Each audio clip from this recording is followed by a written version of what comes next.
سلام خاله، شکلات داری؟ سلام عزیزم. آره شکلات دارم. میشه به هم بدید؟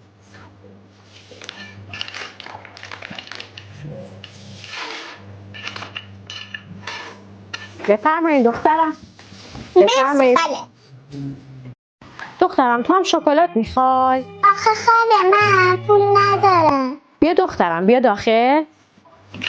بیا عزیزم. نه خاله مرسی. بیا داخل دخترم.